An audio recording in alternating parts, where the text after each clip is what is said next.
Teman-teman, di pertemuan kelima ini kita akan membahas, dan yang akan kita bahas sebenarnya hanya bersifat review. Kita hanya mengulang kembali atau mengulas kembali apa saja sih yang perlu kita perhatikan dalam penelitian kuantitatif. Kita langsung saja ke konsep dasarnya ya. Konsep dasar penelitian kuantitatif ini tidak mementingkan kedalaman data ya, tetapi lebih banyak bersifat merekam data sebanyak-banyaknya dari populasi yang luas. Itu makna dari kuantitatif gitu ya. Artinya kalau kalian hanya memiliki beberapa subjek, sangat tidak disarankan untuk mengambil penelitian kuantitatif ya. Karena kita kalau dalam penelitian kuantitatif itu kita harus melakukan pendekatan yang bersifat deduktif gitu ya, dari umum ke khusus. Dan kita harus melakukan melalui gitu ya, harus ada melalui proses di mana kita melihat dari landasan teorinya dulu. Jadi kita harus lihat dulu masalah yang diteliti lebih umum gitu ya, memiliki wilayah yang luas, tingkat variasi yang kompleks, dan yang pasti kalau penelitian kuantitatif itu lebih sistematis, terencana, terstruktur, dan jelas dari awal hingga akhir penelitian.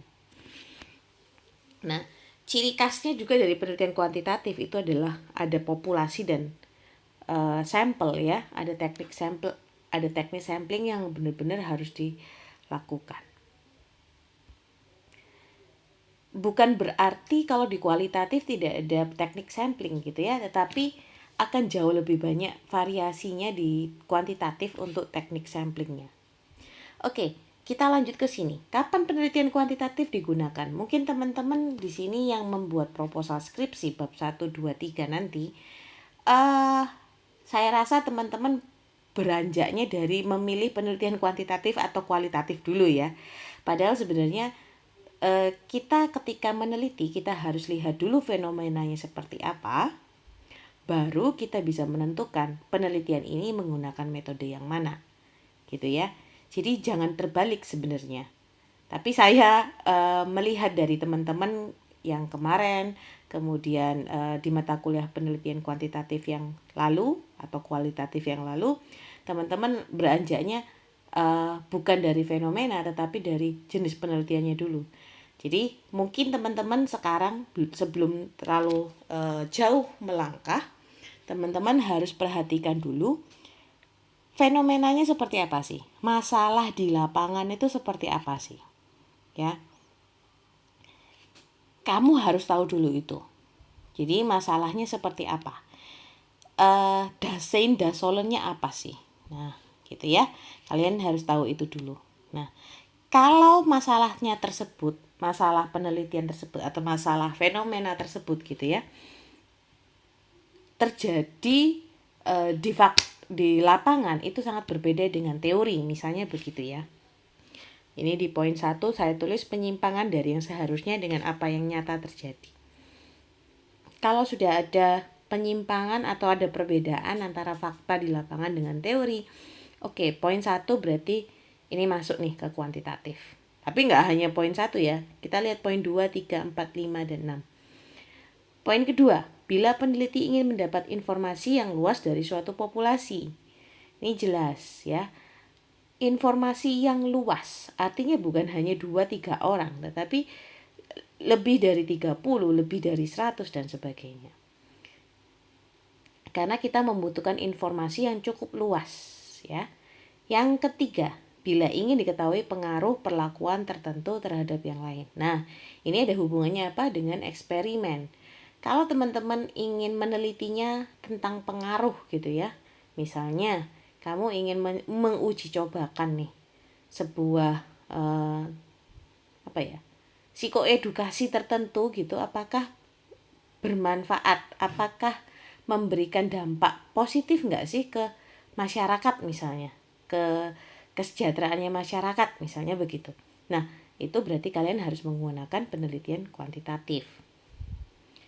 Yang keempat, kalau kalian sebagai peneliti bermaksud untuk menguji hipotesis penelitian.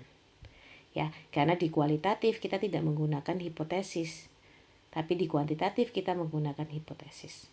keraguan-raguan. Kenapa kok bisa ragu-ragu? Ya tadi karena kita ragu nih, kok bisa ya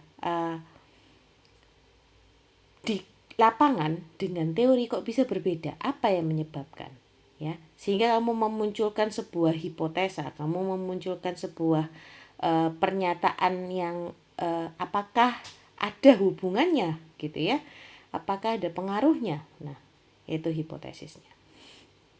Kemudian yang kelima, bila peneliti ingin mendapatkan data yang akurat berdasarkan fenomena yang empiris dan dapat diukur. Nah, ini poin penting juga, yang empiris dan dapat diukur.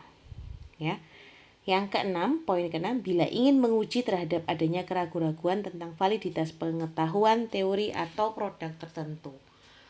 Kalau teman-teman mau meneliti misalnya apakah skala yang versi bahasa Inggris itu kalau kita gunakan untuk versi bahasa Indonesia apakah valid atau tidak. Nah, ini juga bisa kita menggunakan penelitian kuantitatif. Ya. Oke. Nah, karakteristiknya apa? Kalau dari kuantitatif, secara desainnya itu jelas ya, rinci. Kemudian kita kalau di kuantitatif itu dari awal sudah perencanaannya sudah mantap ya, sehingga perencanaan itu yang menjadi pegangan kalian nanti waktu meneliti. Oke, setelah ini tahap ini, setelah ini tahap ini, begitu ya. Nah, kemudian dari segi tujuan lebih ke arah menguji teori, mencari hubungan, mencari pengaruh gitu ya, dan mencari generalisasi. Ya, generalisasi itu apa? Hasil dari penelitian itu bisa kita pakai sampel nih. Hasil dari penelitian yang pada sampel ini bisa kita terapkan, bisa kita masukkan, bisa kita generalisasikan kepada populasinya. Ya. Contohnya, misalnya kita ngambil sampelnya itu adalah mahasiswa populasinya adalah mahasiswa Widya Mandala Surabaya kampus Kota Madiun. Nah, sampelnya kita ngambil cuma mahasiswa psikologi. Hasil penelitian dari mahasiswa psikologi ini ya, misalnya tinggi rendahnya kesejahteraan. Nah, itu hasil dari yang mahasiswa psikologi tadi itu bisa kita terapkan, kita pukul rata gitu istilahnya kok generalisasi ya. Kita pukul rata pada semua mahasiswa yang ada di Widya Mandala Surabaya kampus Kota Madiun. Oke, dari segi teknik pengumpulan data ya, kita menggunakan kuesioner ya. Observasi dan wawancara terstruktur ini bukan sebagai teknik utama ya. Teknik utamanya tetap menggunakan kuesioner, skala gitu ya. Jadi kuesioner, skala dan sebagainya ya. Tekniknya pasti observasi dan wawancara itu hanya sebagai pendukung, tapi bukan instrumennya ya, bukan yang yang utama, karena observasi dan wawancara hanya bersifat pendukung. Nanti kalau di kualitatif kebalikannya, observasi dan wawancara menjadi teknik yang utama, kuesioner yang menjadi pendukung ya. Oke. Di instrumen penelitian ya, kalau kita menggunakan kuesioner, tekniknya adalah kuesioner, instrumennya apa? Bisa tes, bisa angket gitu ya, bisa skala dan sebagainya ya. Kemudian dari segi datanya berupa kuantitatif, artinya datanya berupa angka ya. Hasil pengukuran variabel yang dioperasionalkan dengan menggunakan instrumen. Dari segi sampelnya harus besar dan representatif. Tidak seperti kuali, hanya beberapa subjek sudah cukup gitu ya. Dan sedapat mungkin ini kalau di kuantitatif random dan ditentukan sejak awal, bukan setelah selesai terus kamu nyebarin lagi sesuai dengan yang kamu mau. Enggak, jadi lebih sesuai dengan rencana tadi. Kemudian dari segi analisa, kalau analisis ini dilakukan setelah pengumpulan data ya. Kalau di kuali nanti sambil pengumpulan data kamu melakukan analisis ya. Dan yang menjadi ciri lagi, karakteristik utama dari kuantitatif itu adalah menggunakan statistik untuk menguji hipotesis ya. Dari segi hubungan dengan responden dibuat berjarak sehingga tidak ada kontak gitu ya, supaya lebih objektif ya. Kemudian usulan desainnya ada prosedur yang spesifik, ditulis secara rinci dan sebagainya. Dan dari segi kapan penelitian dianggap selesai, setelah semua kegiatan yang direncanakan dapat diselesaikan. Ya. Kepercayaan terhadap hasil penelitian. Tahunya dari mana kalau penelitian kuantitatif? Dilihat dari uji validitas dan reliabilitas instrumennya. Nah, makanya itu perlu dilakukan validitas dan reliabilitas instrumen. Oke, nah mungkin bagi teman-teman masih ada yang bingung dengan judul penelitian ya. Teman-teman nanti bisa begini. Yang penting teman-teman sudah menemukan fenomenanya, begitu ya. Paling tidak sudah tahu variabelnya apa. Nanti kita coba bisa membuat judulnya itu sambil gitu nggak apa-apa. Yang intinya kamu sudah tahu sih yang mana variabel terikat, yang mana variabel bebas dan sebagainya ya. Kalau dalam judul penelitian itu jangan sampai lebih dari 20 kata ya. Cantiknya sih sebenarnya 15 itu sudah pol-polannya ya. 15 kata itu sudah paling pas. Kalau 20 kata kadang-kadang terlihat terlalu banyak. Jangan menggunakan singkatan atau simbol-simbol. Jadi usahakan judulmu ringkas gitu ya. Teman-teman bisa lihat jenis model-model penulisan judul ya. Macam-macam banyak. Coba cari di Google cendekia. Kalian cari di sana judul-judul skripsi atau cari di Google juga bisa. Ya. Nggak selalu bermula dari hubungan variabel X dengan variabel Y. Nggak selalu dengan kata hubungan. Teman-teman bisa ubah itu. Ya, misalnya kesejahteraan psikologis mahasiswa teknik ditinjau dari demografis dan apa gitu ya, bisa gitu. Jadi teman-teman bisa bervariasi sebenarnya judulnya, tidak terlalu kaku dengan itu ya.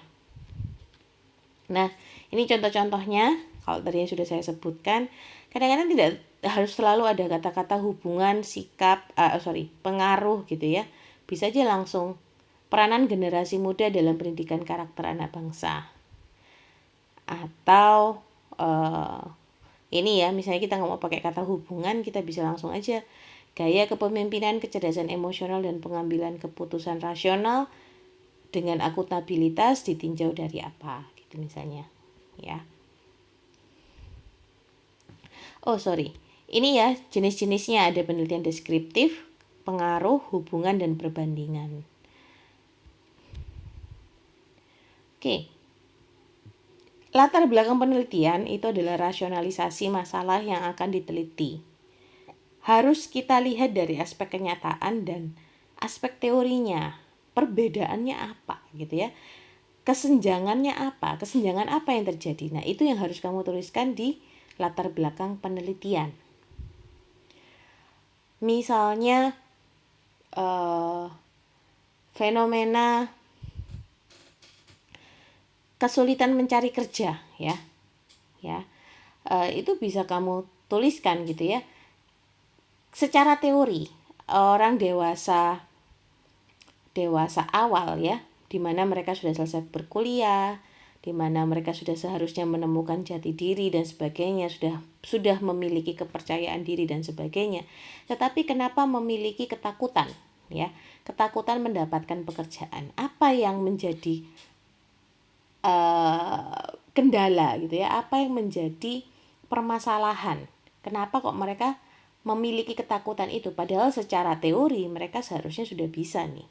Sudah siap karena sudah kuliah, sudah mendapatkan pelatihan, usia juga sudah mencukupi dan sebagainya.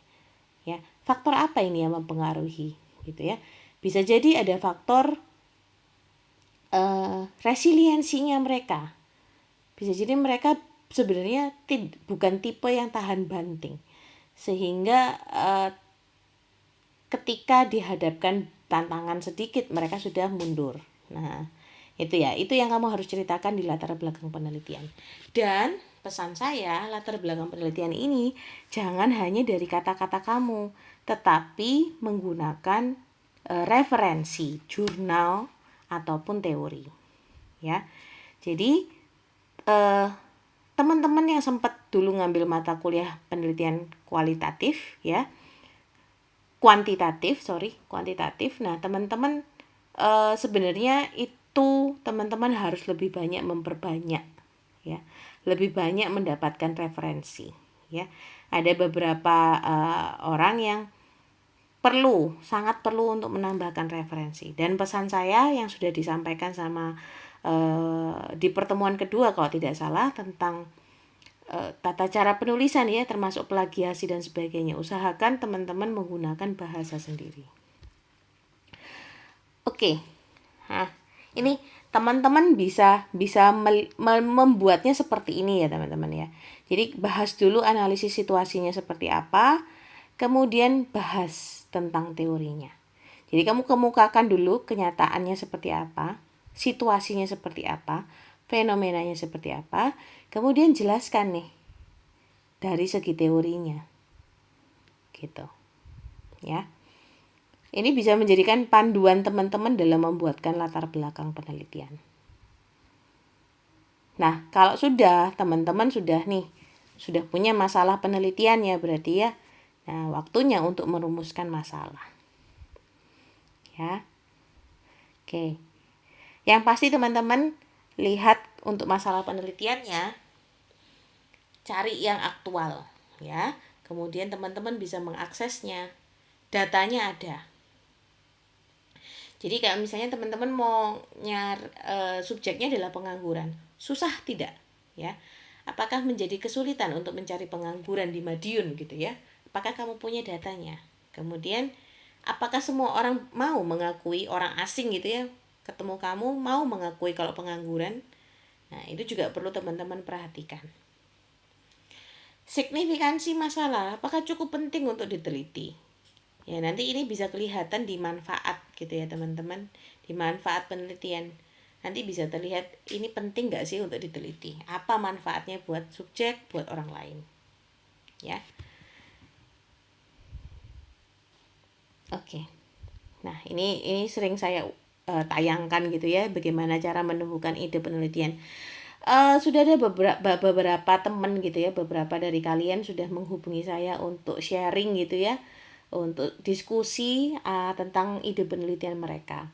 Nah, perlu ya teman-teman ini di poin kedua, diskusi ya, diskusi dengan teman, diskusi dengan orang lain, diskusi dengan dosen, itu menjadi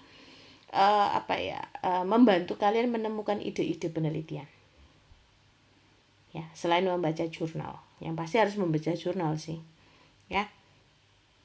Oke, ini ya, terdapat sumber masalah dalam penelitian dapat diketahui apabila terdapat penyimpangan antara pengalaman dengan kenyataan, antara teori dengan kenyataan, ya. Teman-teman perlu lihat itu. Ya, ini teman-teman bisa lihat sendiri bagaimana menemukan masalah gitu ya, menemukan masalahnya seperti apa. Oke, rumusan masalah ini adalah suatu pertanyaan ya. Hanya bersifat pertanyaan.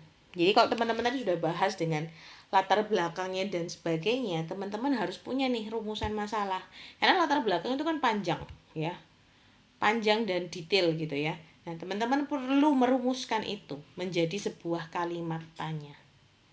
Ya. Contohnya kalau dalam penelitian deskriptif, pertanyaannya seperti ini.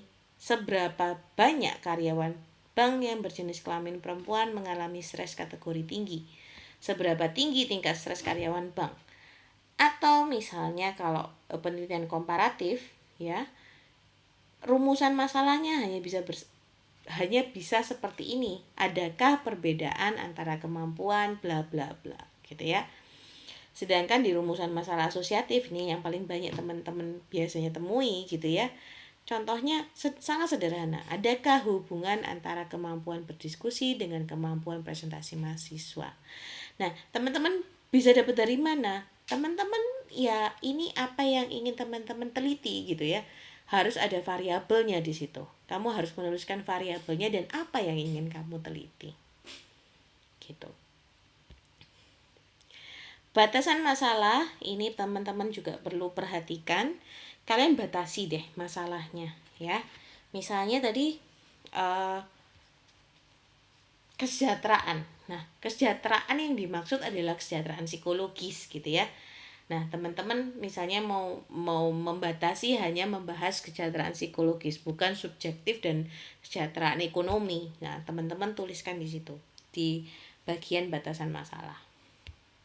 Kemudian teman-teman juga bisa menuliskan batasan subjeknya. Misalnya yang diteliti hanyalah dewasa awal usia berapa sampai berapa gitu ya, yang berjenis kelamin perempuan saja misalnya. Ya, kenapa kalian perlu menuliskan batasan masalah ini? Supaya kalian bisa terfokus gitu ya melakukannya. Nggak nggak nggak tiba-tiba berubah gitu ya. Misalnya gini, waktu kamu nyebar angket terus kamu melihat orang lain yang tidak sesuai dengan kriteriamu tadi, kamu anggap terlihat kayaknya ini bisa membantu kamu gitu ya. Ternyata padahal itu akan mengacaukan penelitian kamu. Jadi idealnya kamu sudah membatasi, oke, cuma mahasiswa psikologi yang semester 5. Kamu harus punya alasannya. Balik lagi ya, kamu harus punya alasannya kenapa yang diambil hanya semester 5. Atau kayak misalnya tentang penelitian adaptasi gitu ya. Nah, kalau sudah semester 5 ini perlu nggak kita teliti adaptasinya? Enggak, karena sudah cukup lama berada di kuliah gitu ya. Nah, yang bisa kamu batasi itu hanyalah semester 1 saja, karena itu yang sangat relevan dengan variabel kamu. Nah, kemudian bagian berikutnya adalah hipotesis. Nah, hipotesis ini tadi yang sempat sudah saya singgung, bahwa hipotesis ini adalah jawaban sementara ya teman-teman, atas keraguan teman-teman. Jadi, nah ini kebenaran yang masih diragukan ya. Ada contohnya kalau nggak salah. Oke, nah ini misalnya tingkat keberhasilan mahasiswa mencapai 70% dari kriteria rata-rata nilai ideal. Ini ya, ini contoh hipotesisnya. Atau misalnya ini, ada perbedaan kemampuan membaca antara siswa SD yang lulusan TK dengan siswa SD yang tidak lulusan TK. Nah, ini adalah hipotesisnya ya. Saya rasa teman-teman masih ingat ada H0 sama HI gitu ya. Nah, itu hipotesis. Yang satunya ada kata-kata tidak ada hubungan, yang satunya ada hubungan. Nah, teman-teman bisa berpatokan seperti itu. Oke. Teman-teman bisa lihat ini ya, ada hipotesis untuk asosiatif, ada hipotesis untuk asosiatif kausal, yang interaktif, kemudian ini yang cara menuliskannya ya. Oke, teman-teman bisa lihat sendiri ya contoh-contohnya. Oke. Paradigmanya ini ya sudah kita bahas, bahwa sebenarnya memang tentang lebih mengklasifikasikan ya hubungan yang bersifat kausal dan bersifat sebab akibat. Nah, ini ya yang biasanya paradigma sederhana nih, biasanya variabel X mempengaruhi variabel Y, bebas dan terikat ya. Ini adalah paradigma sederhana yang teman-teman sering temui. Sedangkan paradigma berurutan ini adalah variabel X1 mempengaruhi variabel X2. Variabel X2 mempengaruhi variabel X3. Variabel X3 mempengaruhi Y. Variabel Y yaitu variabel yang terikat. Oke, nah ini paradigma ganda dua variabel. Ini yang cukup rumit ya teman-teman. Kalian kalau mau menggunakan ini benar-benar harus jelas hubungan antar variabelnya ya. Kemudian yang ini paradigma ganda 3 variabel independen ya. Di mana variabel X mempengaruhi X2, mempengaruhi X3, X3 juga mempengaruhi X2, X2 juga mempengaruhi X1. Sedangkan X1 juga mempengaruhi Y, X2 juga mempengaruhi Y, dan X3 juga mempengaruhi Y. Nah, sedangkan ini yang paradigma ganda 2 variabel dependent, 2 variabel independent. Ya, intinya teman-teman, kalau teman-teman mau pakai paradigma apa aja ya, proses statistikanya harus jelas, proses analisis datanya harus jelas. Teman-teman harus melakukan uji hubungan dulu deh. Kalau kita ngomongin yang sederhana kan gini ya, kita harus uji hubungan antara X dan Y. Nah, tetapi kalau ada paradigma berurutan begini, berarti kamu harus melakukan one by one gitu ya. Memang di SPSS ada sih, sudah ada tekniknya gitu ya. Tetapi kalau kalian pahami secara manual gitu ya, kita harus tahu dulu ini hubungannya bagaimana, ini hubungannya bagaimana, dan ini hubungannya bagaimana. Oke. Oke, ini macam-macam paradigmanya. Nah, kita sudah beranjak ke tinjauan pustaka nih. Ya, di bab 2 tinjauan pustaka. Nah, teman-teman di tinjauan pustaka ini kalau saya amati kebanyakan hanya copy paste gitu ya, hanya ngambil dari buku, hanya ngambil dari jurnalnya orang. Nah, sangat diminta teman-teman untuk melakukan parafrase ya, menuliskan ulang gitu ya, bukan diketik persis tapi di parafrase. Parafrase itu istilahnya adalah kamu membahasakan sendiri dengan bahasamu sendiri gitu ya. Oke, nah teori-teorinya harapannya tidak 10 tahun lah ya, 10 tahun yang dari sekarang. Jadi idealnya buku-buku yang tercetak atau terpublish tahun 2011 ya. Jangan sampai 1980, 1970 itu yang kamu pakai. Nah, jangan sampai seperti itu. Teman-teman kalau mendapatkan referensi yang seperti itu, coba cari yang versi terbarunya. Ya. Oke, ini ini sudah dijelaskan dengan di pertemuan kedua bagaimana kamu mengutip karya ya. Jangan lupakan cara menulis referensinya. Oke. Ini tidak hanya di kuantitatif ya teman-teman, untuk teorinya di kualitatif juga akan menjadi penting juga gitu ya, cara menuliskan referensi dan sebagainya.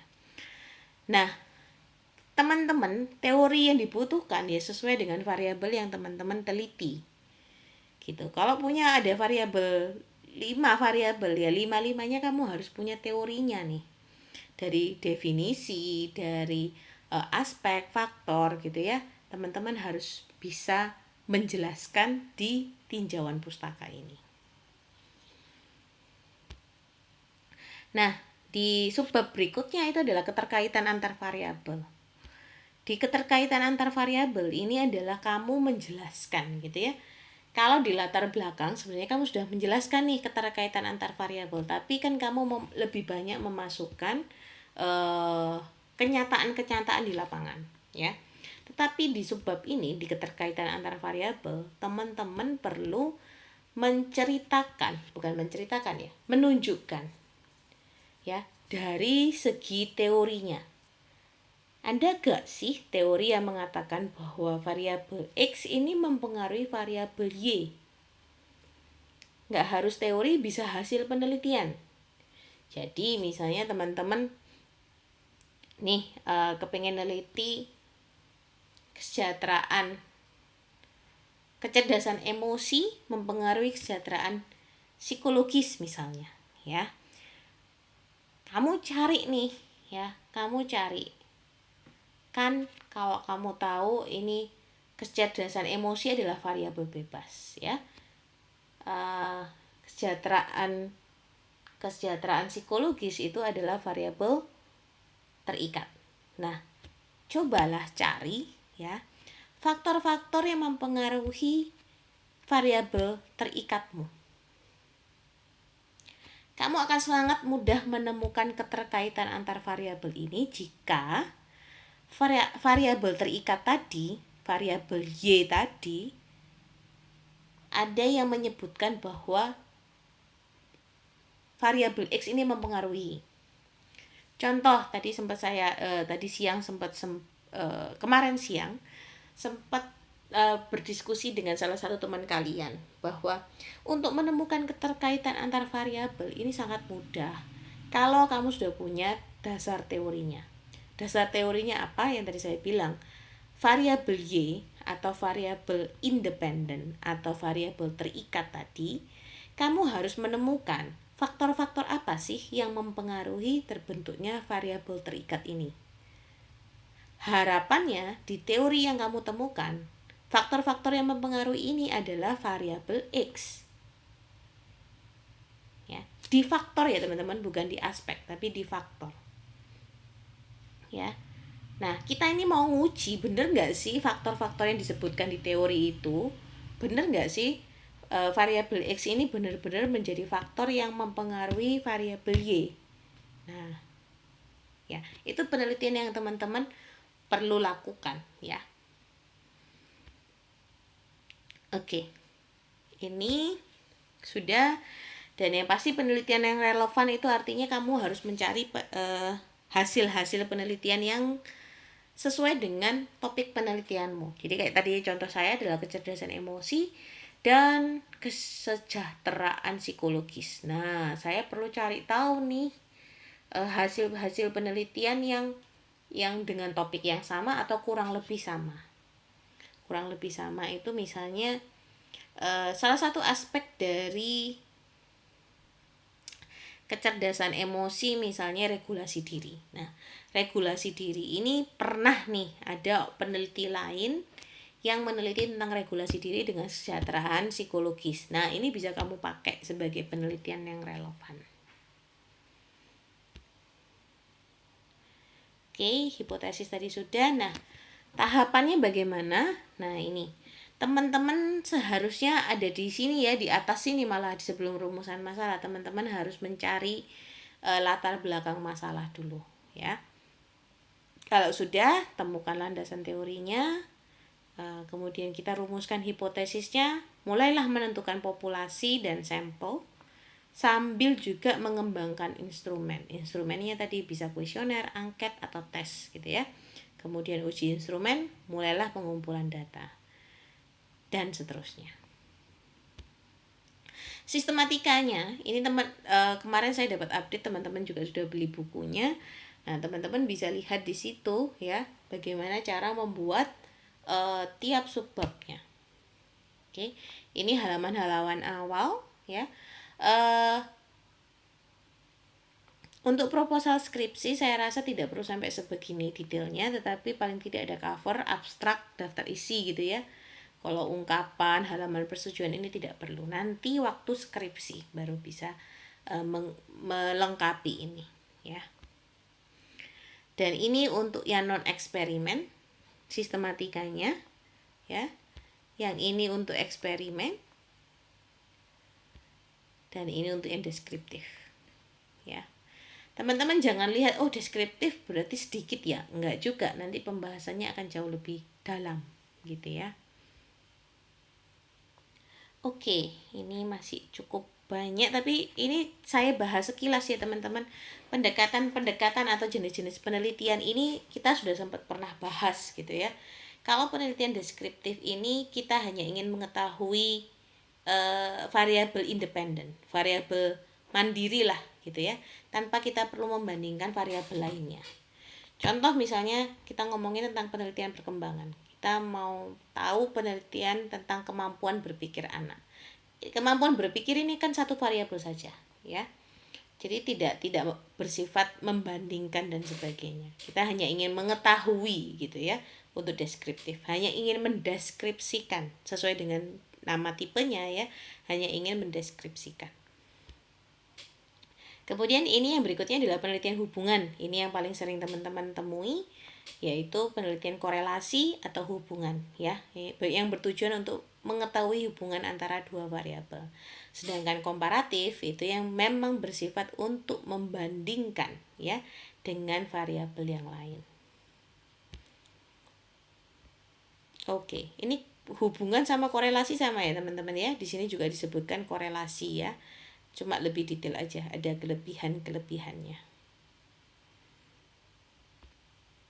Oke, kalau di penelitian eksperimen jelas, kalau penelitian eksperimen ini kan kita ingin tahu pengaruhnya ya, mencari pengaruh variabel tertentu. Oke, eksperimen murni dan eksperimen tidak murni. Kalau eksperimen murni ini kita melakukan random assignment, artinya memang kita ada seleksinya dulu ya, ada seleksi subjeknya, menyeleksi partisipan. Sedangkan di eksperimen tidak murni ini jauh lebih natural, apa adanya gitu ya, lebih sesuai dengan kenyataan. Nah, ini perbedaannya penelitian deskripsi, korelasi, dan eksperimen ya. Teman-teman bisa lihat dari segi tujuan sudah berbeda, dari segi pengujian juga sudah berbeda, dari jumlah variabelnya juga berbeda. Kebanyakan kalau deskripsi itu cuma satu variabelnya, korelasi 2 atau lebih, sedangkan eksperimen bisa 3, 2 atau lebih gitu ya. Metodenya juga sudah teman-teman bisa amati juga perbedaannya beserta ciri-cirinya. Oke, untuk teknik pengambilan data, ini kita ulas saja ya, ulas cepat karena saya yakin teman-teman sudah tahu gitu ya teknik pengambilan datanya apa saja. Ya, teman-teman bisa melakukan metode wawancara atau kuesioner gitu ya. Bisa pakai Google Form. Saat ini bisa pakai Google Form. Kalau teman-teman misalnya subjeknya adalah lansia, ya jangan menggunakan Google Form. Kalau subjeknya adalah anak-anak usia 5 tahun, ya jangan pakai Google Form ya. Sesuaikan dengan karakteristik dari responden kalian. Ya. Untuk pertanyaan, wawancara dan sebagainya itu hanya sebagai data tambahan, bukan data utama ya. Data utama kalau dalam kuantitatif tetap dari angket atau kuesioner atau skala atau tes gitu. Ya. Jadi lebih dari sini. Oke. Harapannya teman-teman nanti kalau misalnya menggunakan menggunakan instrumen, menggunakan angket, harapannya sih angketnya yang modelnya skala ya, bukan lebih pada angket. Angket ini kamu tentukan hanya untuk mendapatkan biodatanya gitu ya, hanya untuk mendapatkan biodatanya. Tetapi untuk menemukan variabel psikologinya, konstruk psikologinya, teman-teman sebaiknya menggunakan skala ya. Ini yang kita sebut adalah skala sikap, yang biasanya teman-teman menemukan ada Likert, skala Likert ya. Ini adalah skala Likert gitu ya, dimana kita gunakan untuk menilai sikap ya, atau sudut pandang gitu ya. Kalau Likert itu ciri khasnya itu adalah ini ya, ada banyak pilihannya gitu ya, dan ini berubah gradasi dari sangat setuju menjadi sangat tidak setuju. Ini juga modelnya seperti ini. Ya, ini setelah sudah diisi. Ya. Teman-teman kalau lihat plus minus ini adalah favorable, unfavorable, favorable, unfavorable, unfavorable, favorable. Semoga masih ingat dari mata kuliah konstruksi alat ukur KAU ya. Nah, sebenarnya skala itu macam-macam teman-teman, nggak hanya Likert, tapi ada Truston, ada Goodman. Nah, kapan kita menggunakan Likert, kapan kita menggunakan Truston, kapan kita menggunakan Goodman? Kalau teman-teman ingin mendapatkan datanya dalam bentuk ordinal, gunakanlah Likert. Kalau teman-teman ingin menggunakan datanya berupa interval, ya, jenis data interval, gunakan skala Truston. Begitu juga ketika kamu ingin mendapatkan data dalam data rasio, ya gunakan skala Goodman. Semoga bisa dipahami ya bedanya skala Likert, Goodman, dan Truston ya. Oke, ini salah satu contoh yang Goodman ya. Hanya ada 2 alternatif kalau Goodman. Ya tidak, baik, buruk. Nah kalau sudah cuma ada 2 pilihan, ini kita nggak bisa sebut Likert ya, tapi kita sebutnya Goodman. Kenapa kita harus tentukan ini ya? Kalau ada skala ordinal, interval, rasio, nanti ada hubungannya dengan perhitungan di SPSS-nya. Ya, kalian harus menentukan teknik analisis yang tepat. Nah, ngomongin teknik analisis yang tepat, nah ini pas banget bahwa ini adalah sistematika ya, bukan sistematika ya, panduan teman-teman nanti kalau mau melakukan analisis data atau merancang ya teknik analisis yang akan kamu gunakan. Bagi teman-teman yang akan mengambil penelitian korelasi gitu ya, atau komparatif atau eksperimen, teman-teman harus membuat statistik deskriptif dan statistik inferensial ya. Statistik deskriptif ini yang isinya adalah mendeskripsikan data respondenmu. Jadi kayak usia, jenis kelamin, kemudian semester berapa, tinggal sama orang tua apa enggak. Nah, itu statistik deskriptif ya. Tetapi statistik inferensial ini adalah yang ingin kamu generalisasikan. Mudahnya statistik inferensial ini yang ada hubungannya dengan variabelmu. Jadi variabel X sama variabel Y kamu. Nah, kita tentukan dulu nih mau pakai teknik analisis yang mana. Caranya gimana nih? Mau pakai UGT atau pakai korelasi Pearson atau regresi atau apa? Kita lihat dulu ini. Kamu pakai parametrik atau non parametrik? Ya. Kalau parametrik itu datamu berdistribusi normal. Tapi kalau datamu tidak berdistribusi dengan normal, gunakanlah non parametrik. Oke. Ya, kalau sudah ya, kalau ternyata kamu setelah melakukan uji normalitas gitu ya, uji linearitas, uji normalitas, kamu menemukan bahwa datamu berdistribusi normal, maka kamu bisa menggunakan uji statistik yang ini nih. Oke, kapan uji T, kapan ANOVA dan sebagainya, kita bisa lihat di sini. Nah, teman-teman kalau hanya punya satu grup atau satu variabel gitu ya, satu variabel, kamu hanya ingin mendeskripsikan, berarti ini deskriptif ya, hanya cukup menggunakan mean, standar deviasi gitu. Tetapi kalau kamu ingin membandingkan, jadi komparatif ya, gunakan t-test. Kalau misalnya non parametrik, balik lagi ke sini ya teman-teman. Kalau non parametrik pun ini juga ada jenis-jenisnya. Teman-teman bisa lihat di sini ya. Wilcoxon ini punyanya yang non parametrik. Ya. Ini non parametrik semua nih ya. Nah, kalau misalnya kamu ingin mengcompare dua gitu ya, dua grup gitu. Kalau yang ini kan unpaired group, dua grup yang independen ya. Kayak ini, kalau di eksperimen nanti teman-teman bisa pakai independent sample t-test ya. Compare two paired groups ini juga digunakan dalam psikologi dalam penelitian eksperimen ya. Kalau ini ada tiga grup atau tiga variabel, kita bisa menggunakan one way ANOVA ya. Oke, kalau kamu korelasi sederhana gunakan korelasi Pearson ya. Oke, ini ya, kalau mau memprediksi nilai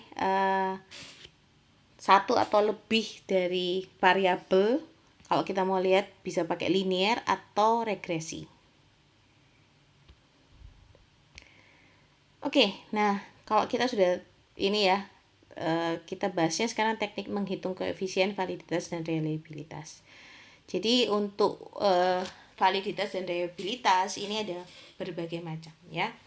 Teman-teman dalam bab 3, nanti di bab 3 teman-teman harus menentukan kalian menggunakan validitas apa ya.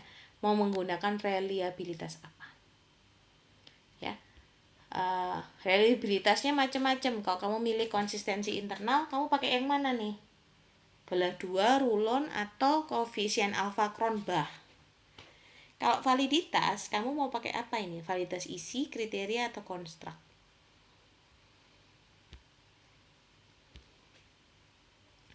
Oke, nah teman-teman nanti bisa lihat di sini gitu ya, konsep validitasnya seperti apa, isi konstruk seperti apa gitu. Nah, nih ini ya, ada content validity, ada construct validity, sama ada criterion related validity. Oke, teman-teman di sini ya. Ini saya rasa teman-teman sudah paham gitu ya, apa itu validitas dan reliabilitas. Jadi misalnya teman-teman masih perlu lagi peneguhan, ini apa, ini bagaimana teknisnya, silakan langsung ditanyakan di forum diskusi. Boleh pakai voice note, boleh, nanti saya juga bisa jelaskan entah dengan ketikan atau dengan voice note juga. Atau misalnya teman-teman perlu untuk konsultasi terkait dengan kuantitatif, bisa langsung janjian dengan saya untuk kita berdiskusi. Gitu ya. Oke, teman-teman, sampai di sini penjelasan untuk hari ini. Semoga bisa diulang-ulang gitu ya. Kalau kurang paham diulang-ulang, kemudian teman-teman bisa baca materinya secara mandiri. Oke, semoga proses membuat latar belakangnya bisa segera selesai dan teman-teman bisa lulus tepat waktu ya. Terima kasih teman-teman, selamat siang, sampai jumpa lagi.